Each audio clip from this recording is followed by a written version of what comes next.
6 को यूनियन की मान्यता के चुनाव हम सबके बीच में आ चुके हैं और हम सबका ये पूरा उद्देश्य है और पूरा ठान लिया है कि वन इंडस्ट्री वन यूनियन, क्योंकि अगर हम छोटे छोटे दलों में बट जाने का कार्य करते हैं तो निश्चित तौर से कि सरकारें ना हमको सुनेंगी और ना हमारा कोई काम होगा। 2013 के बाद अब ये चुनाव एक बार फिर आपको मौका मिला है, इसमें आप बिल्कुल दिल खोल करके All India Railway Men's Federation, Northern Railway Men's Union को जिताने का काम करें। वन इंडस्ट्री वन यूनियन, जिस तरीके से सरकारें लगातार हर विभागों पर कुठाराघात कर रही हैं, इसी तरीके से सरकार की एक नज़र रेलवे विभाग पर भी आ चुकी है। यहाँ हमारी सशक्त Union All India Railway Men's Federation, Northern Railway Men's Union, जो कि सशक्त आप सबकी यूनियन है, हम सब का संगठन है, इससे भी सरकार चाहती है कई यूनियन को सामने ला करके हमारे प्रतिशत को घटाने का काम करें। लेकिन हम सब All India Railway Men's Federation, Northern Railway Men's Union के सिपाही हैं। हम अपना काम भी ठीक ढंग से करते हैं और हम अपने हक के लिए इस लाल झंडे के बैनर तले हम सब अपनी मांगों को मनवाने का भी काम कर रहे हैं। आगामी 4, 5 और 6 में यूनियन के इलेक्शन है, जिसमें आपका चुनाव निशान झंडा है। साथियों हमें किसी भी वर्ग में, किसी भी जाति में, किसी भी धर्म में बंटने की ज़रूरत नहीं है। हमारा संगठन अभी तक हमारी मांगों को पूरा कराता आया है, वो चाहे हमारे बोनस के इश्यूज़ रहे हों, चाहे हमारा रेलवे पास का एसी में चलने का इश्यूज़ रहा हो, या हमारे और भी जो वाजिब मांगे रही हों। और हमें हमारे जो ट्रैकमैन साथी अभी तक एक ही ग्रेड में भर्ती होते थे, उसी ग्रेड से रिटायर हो जाते थे। All India Railway Men's Federation, Northern Railway Men's Union ने उनको प्रमोशन दिलाने का भी काम किया है। और अभी हमारे बीच में एक उपलब्धि यूपीएस भी आई है, जो कि हमें लगभग पुरानी पेंशन के बराबर बहुत कुछ मिल चुका है। इसमें सिर्फ अगर हमारा 10% कंट्रीब्यूशन कट रहा है तो उसके लिए भी यूनियन तत्पर है, तैयार है लड़ाई करने के लिए, क्योंकि अभी इसका कोई लिखित नोटिफिकेशन भी नहीं आया है। और जब पुरानी पेंशन लागू की गई थी तो उसमें भी कई बार संशोधन किया गया था। अभी हमारे लिए जो बेस्ट है उसको हमें अभी स्वीकार करना है। इसके बाद फेडरेशन अपनी लड़ाई लड़ता रहेगा।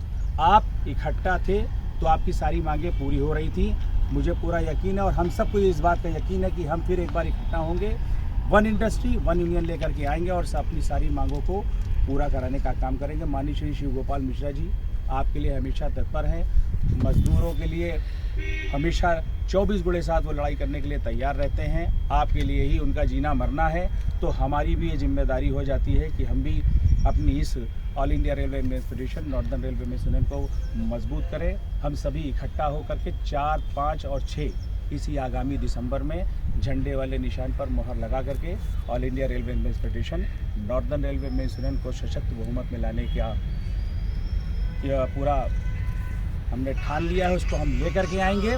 और इन्हीं बातों के साथ मैं रायबरेली शाखा के शाखा मंत्री श्री शिव कुमार जी को कहूँगा कि इस मौके पर कृपया 2 शब्द कहने की कृपा करें। भगवान भाई जो हमारे बहुत पुराने साथी हैं,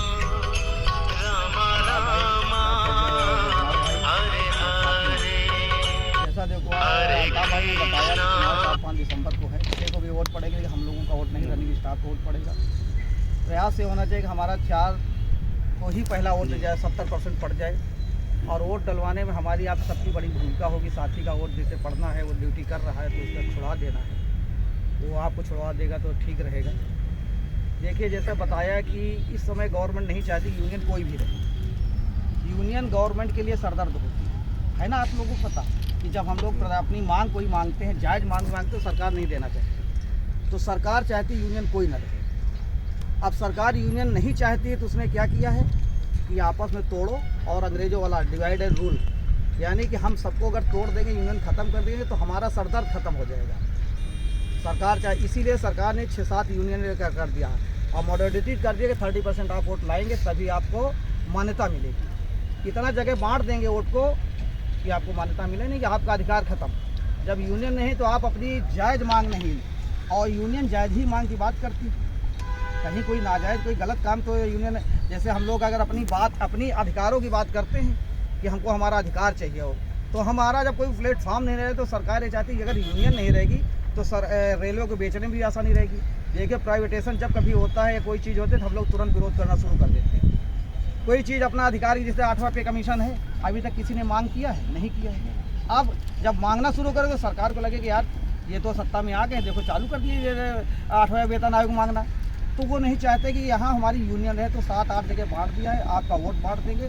हमारा कहने का बोला किसी धर्म में, जात में, कैटेगरी में बंटने की ज़रूरत नहीं है। एक यूनियन लाइए, अपनी मांगों को जब आपकी एक यूनियन रहेगी तो हर मांग को आप अपनी पूरी करवाएंगे। ये चुनाव आप लोगों के, हमारे लगता है कि ये 90% लोगों के लिए पहला चुनाव होगा। आप लोगों के लिए पहला चुनाव है, दूसरा है। तो 13 वाले में वोट डाले हो, 13 वाले में डाले हो तो 13 के बाद 11 साल बाद नंबर आया गवर्नमेंट की, क्योंकि गवर्नमेंट की मंशा नहीं थी चुनाव हर 6 साल में होना चाहिए। 7 में हुए थे, 13 में, 13, 6, 19 में होना चाहिए था। 19 में उन्होंने चुनाव नहीं कराया। गवर्नमेंट की मंशा साफ है कि वो चुनाव नहीं कराना चाहती थी।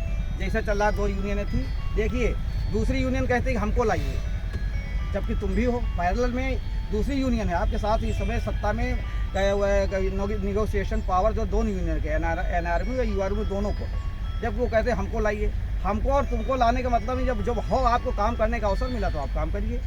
अब सरकार चाहती है एक तीसरी यूनियन, URMU कांग्रेस की यूनियन है।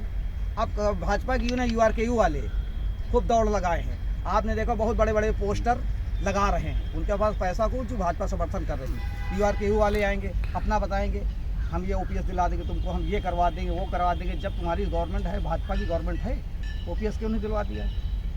कांग्रेस वाले कहते हैं हम, URMU वाले कहते हैं हम तुमको OPS दिलवा देंगे। तुम्हारी गवर्नमेंट 2004 से 14 तक रही, तब तुमने OPS क्यों नहीं दिलवा दिया? 10 साल दोनों लोगों की गवर्नमेंट थी, आपने OPS नहीं दिलवाया। आज कर्मचारी को बता रहे हो कि हम OPS दिलवा देंगे। जब OPS की मांग चल रही थी तब आपने क्या किया?